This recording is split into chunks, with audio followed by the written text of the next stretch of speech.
Time now to talk about the forehand, and one of the biggest forehands we've ever seen in the men's game is of course Rafa Nadal's forehand, which has been very effective on the grass here at Wimbledon before. He's won these championships twice before, so talk us through his forehand swing, Mats. Well, I mean, I think that the most important part of his forehand is the topspin he puts on it. So it's very difficult for his opponent to get used to the forehand. It takes a little bit of time. I had a chance to practice with him once at the French Open, and the topspin I can handle, but the side spin, because we know that sometimes he hooks his forehand, sort of it goes outside the sideline and then hooks back in. And sometimes, of course, he hits it so far in front of him that he gets the other spin, so inside out spin or outside in spin. On grass, it's effective because he can get underneath low shots. Because of the topspin that he puts on it, he can hit it pretty hard from anywhere, and he can still make the ball dip and go over the highest part of the net, which is when he hits his forehand down the line, and he can still dip it inside the baseline. His weakness on grass is most probably the forehand return, so that's where players need to serve to his forehand, but then stay away from it, because once he gets hold of a rally with his forehand on any surface, you're most probably going to lose the point. And of course he's constantly running around the backhand and sometimes playing forehands from well inside that sort of backhand corner, isn't he? Because he just wants to be able to hit it on that forehand side, and yet leaving himself exposed, but he's prepared to do it. Yeah, he is, and I think he always says that he lives and dies by his forehand. Of course, on grass courts, it's harder to run around and hit a forehand for him because the ball doesn't bounce as high, I think the players hit the ball maybe a little bit harder on grass because they try to get more effect on their shots. So, but again, Rafa Nadal's forehand, if he hits his forehand well, he has a chance to win any tournament, including the championships here on grass courts.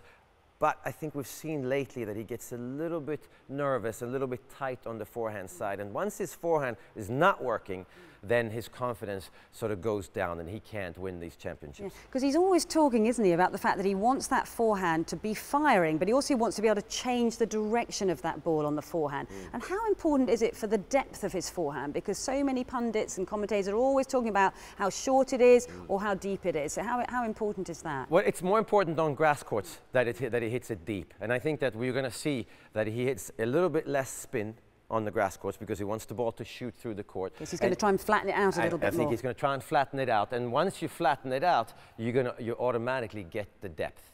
So there's we know that on clay courts and on hard courts, he tries to spin the ball, lands it on the service line and spins it over people's heads. Yeah. You can't do that on the grass court, so he's going to have to flatten it out a little bit. I think one most interesting thing about Rafa Nadal's forehand is if you ever have a chance to go and watch him practice. Of course, he's left-handed, and I'm not. But he literally hits every forehand with an old-fashioned follow-through in practice. And sometimes lassos it, doesn't he? Yeah, and in matches, he steps out of the shot, and he follows through around over his head.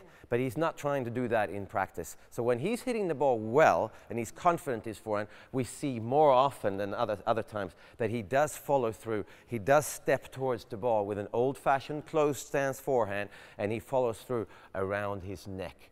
It's when he gets nervous, and we have to look out for that, is when he follows through up here.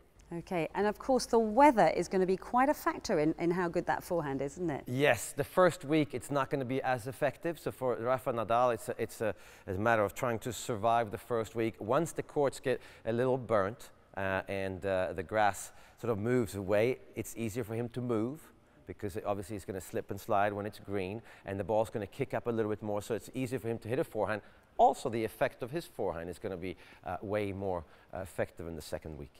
Okay, good stuff. So there are the tips on Rafa Nadal's forehand, one of the key shots of the championships.